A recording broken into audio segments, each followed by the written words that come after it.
હવે એક અભ્યાસ છે ડીએનએ ની શોધ અને એની રચના બદલ જુદા જુદા વૈજ્ઞાનિકોનો ફાળો. 1869 સમયની અંદર જોન્સન ફેડરિક મિશર નામના વૈજ્ઞાનિકે માનવ શ્વેતકણમાંથી એક નિર્બળ એસિડિક પ્રકૃતિ ધરાવતા પદાર્થ તરીકે ડીએનએ નો અભ્યાસ કર્યો અને એ એસિડિક પદાર્થને એને ન્યુક્લિયન એવું નામ આપ્યું.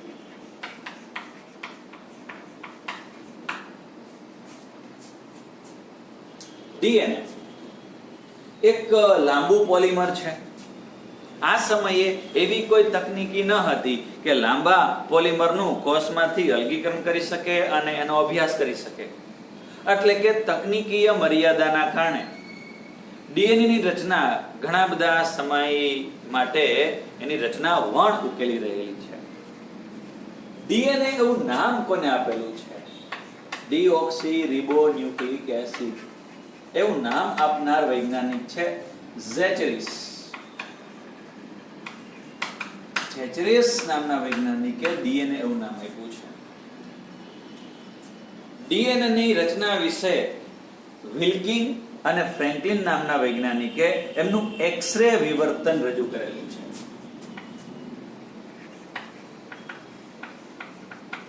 વિલ્કિંગ્સ અને ફ્રેન્કલિન આ બંને વૈજ્ઞાનિકોના પ્રયાસોથી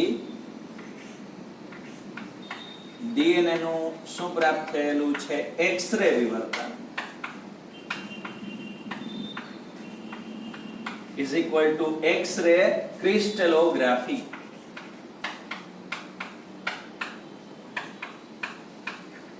X-ray crystallography. X-ray crystallography X-ray વિવર્તન કરવાથી કોઈપણ સ્ફટિકની રચનાની અંદર અણુ પરમાણુઓનો અભ્યાસ કરી શકાય છે. તો ડીએનએ ઉપર એક્સ-રે આપાત કરતા ડીએનએ એક્સ-રે ના કિરણોનું કેટલું વિવર્તન ઇઝ ઇક્વલ ટુ વિખેરણ કરી શકે છે એના આધારે વિલ્કિંગ અને ફ્રેન્કલિને ડીએનએ નું એક્સ-રે વિવર્તન ડીએનએ ની રચના સમજવા માટે આપેલું હતું.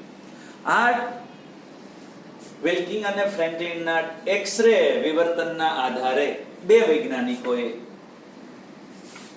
વોટસન અને ક્રિક, જેમ્સ વોટસન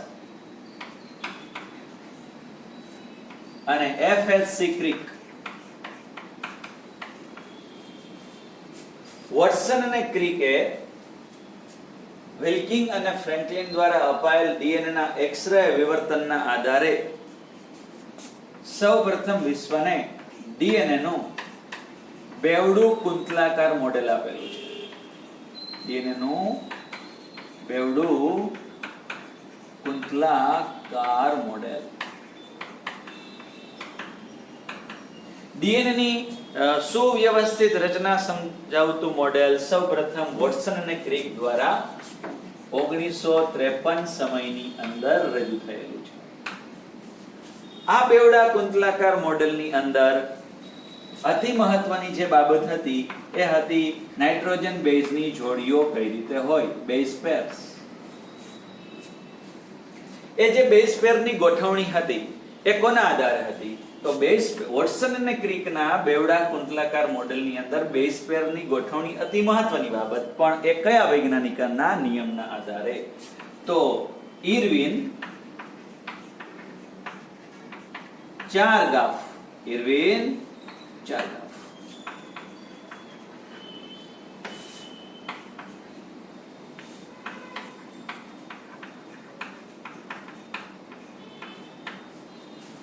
ચારગાફ લખેલું હોય કે ચારગાફ લખેલું હોય, બંને એક જ છે. ઇરવિન ચારગાફે એના નામ ઉપરથી ડીએનએ ની અંદર બેઝ પેરની ગોઠવણી વિશેના નિયમો આપેલા હતા. ઇઝ ઇક્વલ ટુ શું આપેલા હતા? ચારગાફના નિયમો.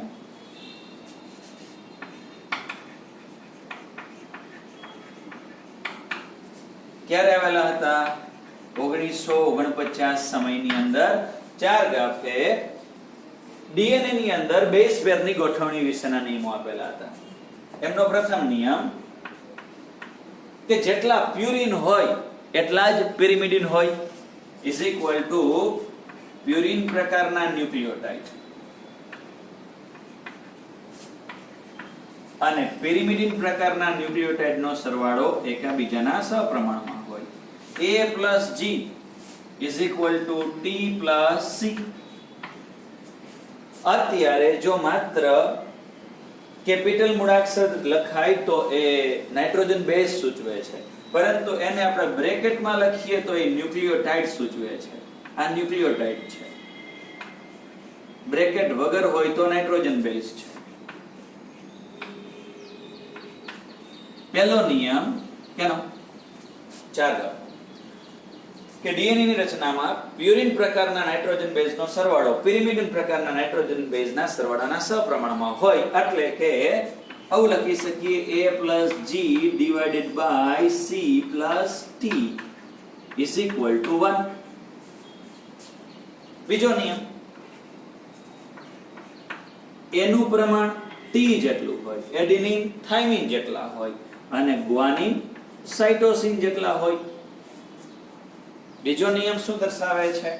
તો કે એડેનિન અને થાઇમિન અને ગ્વાનિન અને સાઇટોસિન એ ડીએનએ માં અચળ હોય તેમજ સરખા પ્રમાણમાં હોય. એની જોડી ટી સાથે છે, એટલે જેટલી વખત એ લખીએ એટલી વખત ટી લખવો જ પડે, જેટલી વખત સી લખીએ એટલો જી લખવો જ પડે. તો આની રજૂઆત પણ આપણે આ રીતે કરી શકીએ. A plus T G A is equal to T G જેટલા છે એટલા C. તો A by T is equal to 1, G by C is equal to 1. પરંતુ એ બાબત સ્પષ્ટ છે ડીએનએ ની અંદર કે AT ની જેટલી જોડીઓ હોય એટલી GC ની જોડી હોય એવું જરૂરી નથી. AT કરતા GC ની જોડી વધુ પણ હોય, ઓછી પણ હોય. મતલબ કે A plus T divided by G plus C is equal to, જો GC વધુ હોય તો ગુણોત્તર 1 કરતા ઓછો આવે અને GC ઓછા હોય તો 1 કરતા વધારે આવે. મતલબ કે આ બંનેનું પ્રમાણ જુદા જુદા સજીવો પ્રમાણે જુદું જુદું હોય, એટલે કે A plus T divided by G plus C સજીવો મુજબ બદલે. કઈ રીતે સજીવો મુજબ બદલે છે એનો અભ્યાસ કરીએ. સુકોષ કેન્દ્રીય કોષ, સુકોષ કેન્દ્રીય કોષની અંદર AT નું પ્રમાણ વધારે હોય, GC નું પ્રમાણ ઓછું હોય. A plus T divided by G plus C is equal to more than 1. શા માટે? સુકોષ કેન્દ્રીય કોષનું ડીએનએ માં AT વધારે છે એટલે બંનેનું પ્રમાણ 1 કરતા વધારે છે. તો સુકોષ કેન્દ્રીય કોષના ડીએનએ ને કેવું ડીએનએ કહેવામાં આવે? AT પ્રકારનું ડીએનએ કહેવામાં આવે. શા માટે? કારણ કે એની અંદર AT નું પ્રમાણ વધારે છે. હવે જો આદિકોષ કેન્દ્રીય કોષનું ડીએનએ હોય, આદિકોષ કેન્દ્રીય કોષનું ડીએનએ હોય તો એમની અંદર GC નું પ્રમાણ વધારે હોય. મતલબ કે A plus T divided by G plus C is equal to less than 1. આદિકોષ કેન્દ્રીય કોષના ડીએનએ માં GC નું પ્રમાણ વધારે છે એટલે એના ડીએનએ ને કેવું ડીએનએ કહેવામાં આવે? GC પ્રકારનું ડીએનએ કહેવામાં આવે.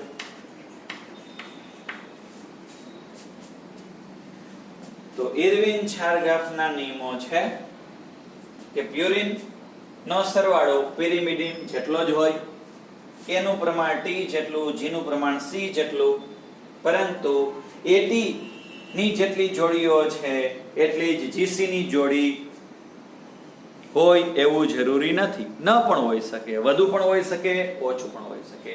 એટલે કે A plus T divided by G plus C એ સજીવો મુજબ બદલતું જાય. ડીએનએ એનું નૈસર્ગિક સ્વરૂપ is equal to બે પોલીન્યુક્લિયોટાઇડની શૃંખલા.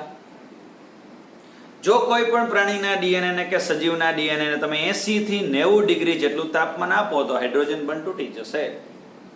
બંને શૃંખલાઓ એકબીજાથી અલગ થશે. પરંતુ હવે અહીંયા કોને વધારે તાપમાન આપવું પડશે? જીસી પ્રકારના ડીએનએ ને કે એટી પ્રકારના ડીએનએ ને બંને શૃંખલાઓ અલગ કરવા માટે ઇઝ ઇક્વલ ટુ ડીએનએ નું વિનૈસર્ગીકરણ કરવા માટે આ ડીએનએ ની એક શૃંખલા, આ ડીએનએ ની બીજી શૃંખલા,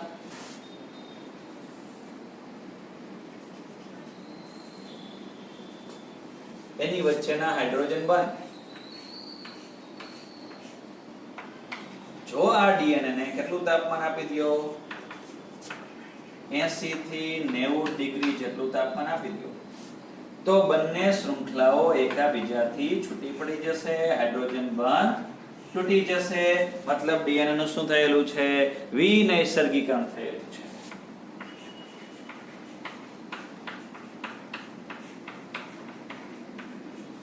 is equal to denaturation થયેલું છે.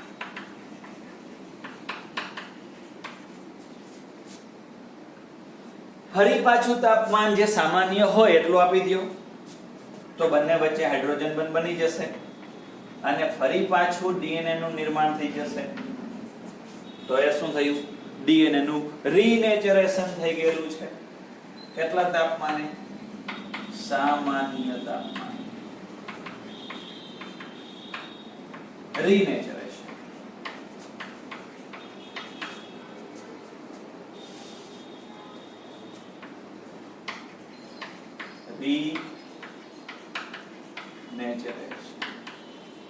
ઇઝ ઇક્વલ ટુ પુનઃ નૈસર્ગીકરણ થયેલું છે. ફરી પાછું એવું બની જશે. પરંતુ હવે અહીંયા પ્રશ્ન એ છે કે એટી પ્રકારના ડીએનએ પાસે વધારે હાઇડ્રોજન બંધ હોય કે જીસી પ્રકારના ડીએનએ પાસે? તો ડેફિનેટલી જીસી પ્રકારના, કારણ કે અહીંયા 3 બંધની સંખ્યા વધુ છે. તો કયા ડીએનએ ને અથવા કયા કોષોના ડીએનએ ને વધારે તાપમાન આપવું પડશે એનું વિનૈસર્ગીકરણ કરવા માટે? એટી પ્રકારના ડીએનએ ને, એટલે કે સુકોષ કેન્દ્રીય કોષના ડીએનએ ને કે આદિકોષ કેન્દ્રીય કોષના ડીએનએ? તો ડેફિનેટલી આદિકોષ કેન્દ્રીય કોષના ડીએનએ ને. એટલે આદિકોષ કેન્દ્રીય કોષના ડીએનએ નું ઉત્કલન બિંદુ સુકોષ કેન્દ્રીય કોષ કરતા વધુ હોય.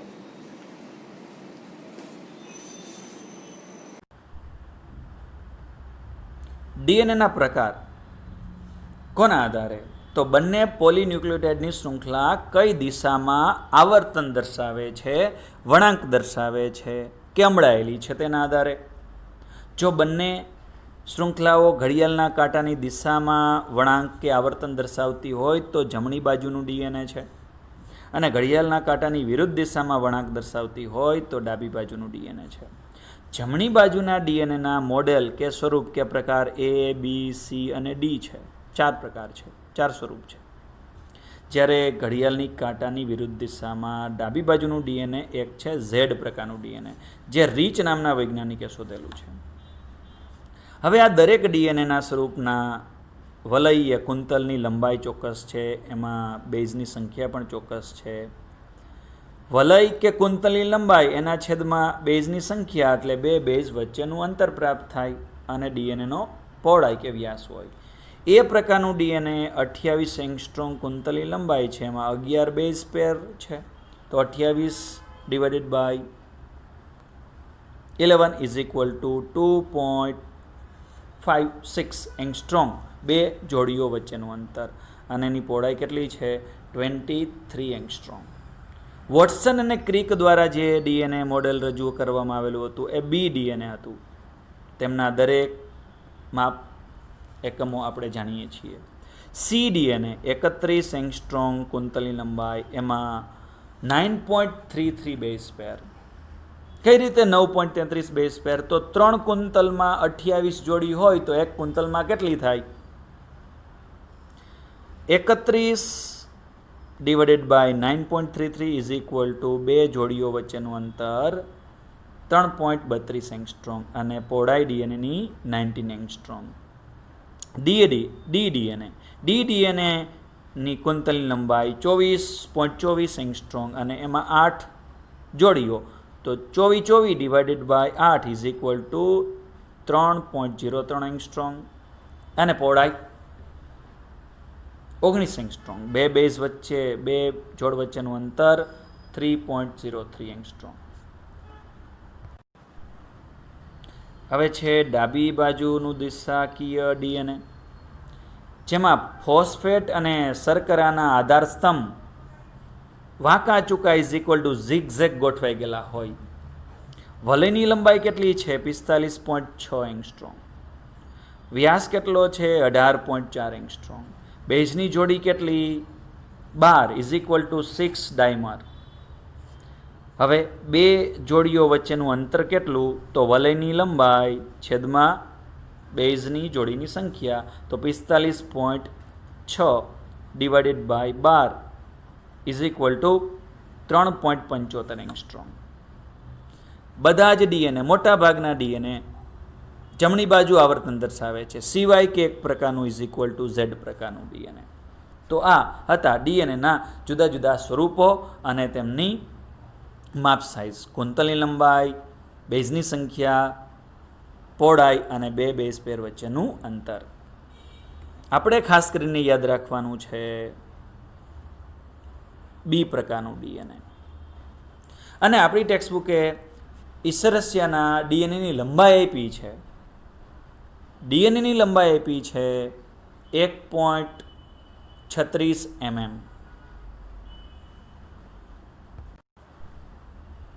તેમજ ઈસરસિયા કોલાઈના ડીએનએનું કદ આપ્યું છે 4.6 ઇન્ટુ 10⁶ બેઝ પેર. તે તમે જાણો છો. તો હવે બે બેઝ પેર વચ્ચે કેટલું અંતર હોય એની ગણતરી કરો તો આટલું મળશે. એટલે કે બે આંક, બે સંખ્યા 1.36 mm ડીએનએની લંબાઈ, ડીએનએમાં બેઝ પેરની સંખ્યા 4.6 ઇન્ટુ 10⁶. તો ડી પ્રકારનું ડીએનએ મળવાની સંભાવના છે. એટલે કે બે બેઝ પેર વચ્ચેનું અંતર 3.03 angstrom is equal to 0.3 into 10⁻⁹ metre, બે બેઝ પેર વચ્ચેનું અંતર.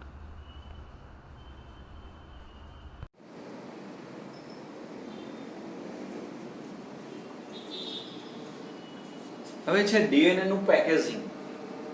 એટલે કે સજીવના કોષોમાં કેટલું ડીએનએ લંબાઈ ધરાવે છે અને જે સ્થાને રહેલું છે તેનો વિસ્તાર કેટલો છે, એની તુલના કરીએ તો આ ટોપિકનું મહત્વ શું છે એ ખબર પડે. એટલે કે શા માટે ડીએનએનું પેકેજિંગ કરવું જોઈએ. સુકોષ કેન્દ્રી કોષ અને એમાં પણ સસ્તન અને મનુષ્યના કોષ કેન્દ્રમાં ડીએનએ કેટલું? તો આપણું એક જીનોમમાં કેટલું ડીએનએ છે? 3.3 ઇન્ટુ 10⁹ બેઝ પેર.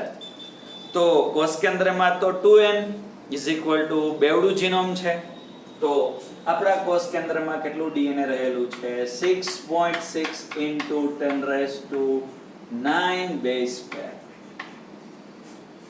બે ક્રમિક બેઝ પેર વચ્ચે કેટલું અંતર હોય? જો વોટસન અને ક્રિકનું બી પ્રકારનું ડીએનએ લેવામાં આવે તો 0.34 nanometre yeah 3.4 angstrom is equal two કેટલા મીટર? આ ટોટલ ડીએનએ ના બેઝ પેર છે, એને બે બેઝ પેર વચ્ચેના અંતર વડે ગુણીએ એટલે 0.34 ઇન્ટુ 10⁹ મીટર બેઝ પેર વચ્ચેનું અંતર. 0.34 nanometre is equal to 0.34 into 10⁻⁹ metre, બે બેઝ પેર વચ્ચેનું અંતર. તો 6.6 into 10⁻⁹ base pair into 0.34 into 10⁻⁹ metre is equal to DNA ની લંબાઈ કેટલી પ્રાપ્ત થાય? Plus minus 1.34 into 6.6 is equal to 2.24 metre.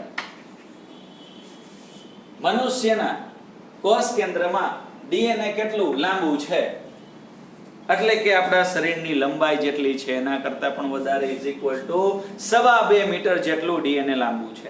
આ ડીએનએ ક્યાં રહેલું છે? કોષ કેન્દ્રમાં.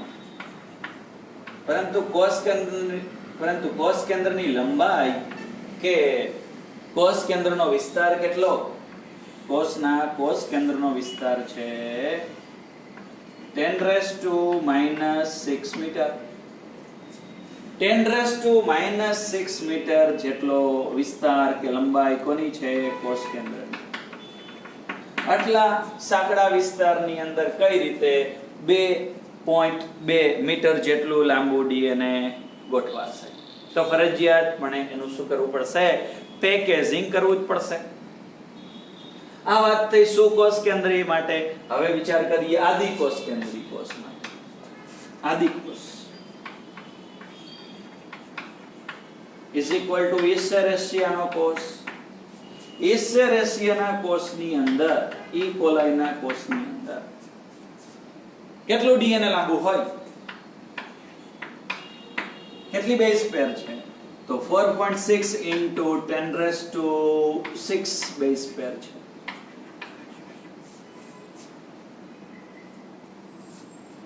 હવે આપણે વિધારણા કરીએ કે આની અંદર ડી પ્રકારનું ડીએનએ હોય. ડી પ્રકારના ડીએનએ ની અંદર બે બેઝ પેર વચ્ચે કેટલું અંતર છે? તો 3.03 એંગસ્ટ્રોમ અથવા 0.303 નેનોમીટર. તો આને ગુણ્યા 0.3 into 10⁻⁹ મીટર બેઝ પેર વચ્ચેનું અંતર.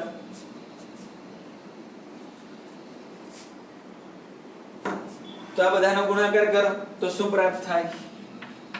1.38 mm. ટેક્સ્ટ બુકે આપેલું છે 1.36 mm. 1.36 mm ડીએનએ ની લંબાઈ આપી દીધેલી છે અને એવું પૂછી નાખેલું છે કે બેઝ પેર કેટલા છે. આ લંબાઈ આપી છે અને પૂછ્યું છે બેઝ પેર કેટલા છે. કેની અંદર? આદિકોષ કેન્દ્રીય કોષ ઇસેરેશિયાની અંદર. આપણે શરૂઆતથી જ બેઝ પેર લેતા ક્યાં સુધી પહોંચ્યા? સમગ્ર લંબાઈ સુધી પહોંચ્યા. હવે આટલું ડીએનએ કોની અંદર છે? ઇસેરેશિયાના કોષની અંદર છે. આ ઇસેરેશિયાનો કોષ.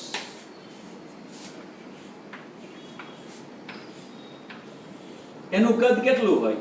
ઈ કોલાઈના કોષનું કદ હોય 1 માઇક્રોમીટર. હવે વિચાર કરવાનો થાય કે 1 માઇક્રોમીટર વિસ્તારની અંદર કઈ રીતે 1.38 કે 36 mm જેટલું ડીએનએ રહેશે? તો ફરજિયાતપણે અહીંયા પણ પેકેજિંગ કરવું પડશે. હવે એ સમજીએ કે ડીએનએ નું પેકેજિંગ કઈ રીતે થતું હોય, શા માટે કરવું પડે છે એ સમજાયું.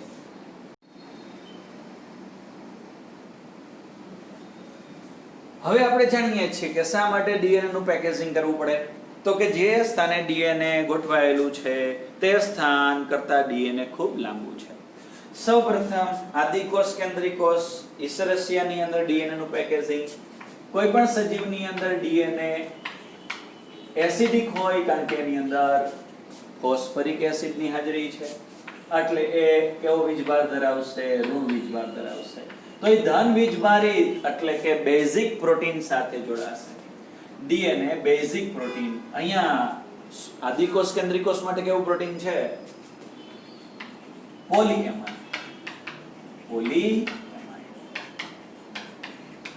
પોલીએમાઇન પ્રોટીન કે જે ધન વીજભાર ધરાવે છે, કે જે બેઝિક છે. તો એસિડિક ઋણ વીજભાર ધરાવતું ડીએનએ બેઝિક ધન વીજભાર ધરાવતા પોલીએમાઇન સાથે જોડાય અને જે રચનાનું નિર્માણ કરે એ રચના શું બને?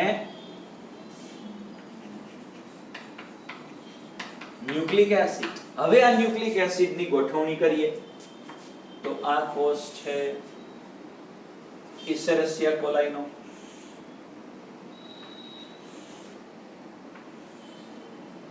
એની અંદર nucleic acid plus protein is equal to nucleoprotein ની ગોઠવણી કરવાની છે.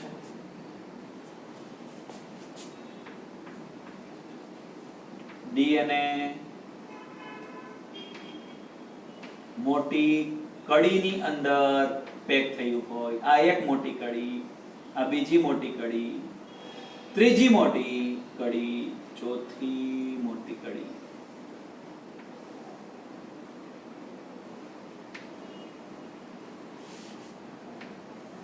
તો ડીએનએ કેમાં પેક થઈ ગયેલું છે? મોટી કડીઓની અંદર પેક થઈ ગયેલું છે. અને કડીની જાળવણી કોણ કરે છે? તો પ્રોટીન. આ રેડ ડોટ છે એ પ્રોટીન છે. એટલે કે આદિકોષ કેન્દ્રીય કોષની અંદર ડીએનએ સમગ્ર કોષ રસની અંદર વિખરણ પામી ગયેલું હોતું નથી, ભલે એની અંદર સુવ્યવસ્થિત કોષ કેન્દ્રનો અભાવ હોય. તો અહીંયા સુવ્યવસ્થિત કોષ કેન્દ્રનો અભાવ છે, છતાં પણ ડીએનએ સમગ્ર કોષ રસમાં વિચરણ પામી ગયેલું નથી. એ કડીઓની અંદર સ્થાપિત થઈ ગયું છે. જે વિસ્તારે ડીએનએ સ્થાપિત થઈ ગયું છે એટલે ગોઠવાઈ ગયું છે, એ વિસ્તારને કહેવામાં આવે ન્યુક્લિયોઇડ. એને કહેવાય ન્યુક્લિયોઇડ.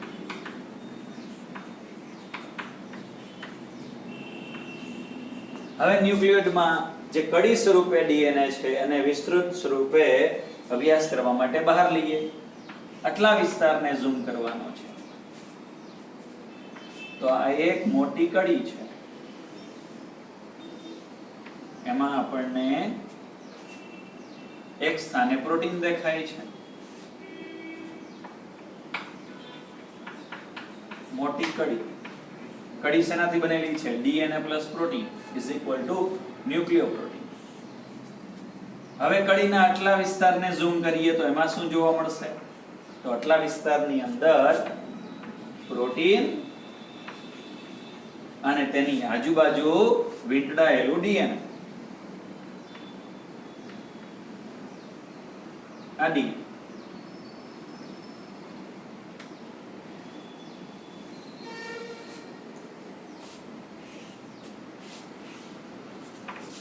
આ પ્રોટીન છે.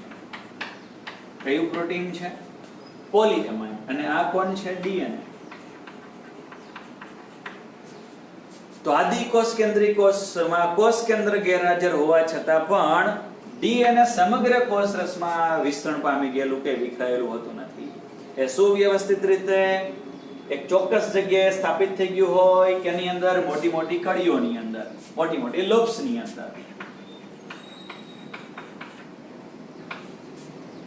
જે વિસ્તારે ડીએનએ છે એને કહેવામાં આવે ન્યુક્લિયોઇડ. ન્યુક્લિયોઇડની અંદર કડીની જાળવણી કોણ કરશે? તો પ્રોટીન કરશે. હવે પછીના લેક્ચરની અંદર અભ્યાસ કરશું કે કઈ રીતે મનુષ્ય જેવા ઉચ્ચ કોટીના સુકોષ કેન્દ્રીય કોષ ધરાવતા સજીવની અંદર ડીએનએ નું પેકેજિંગ થતું હોય.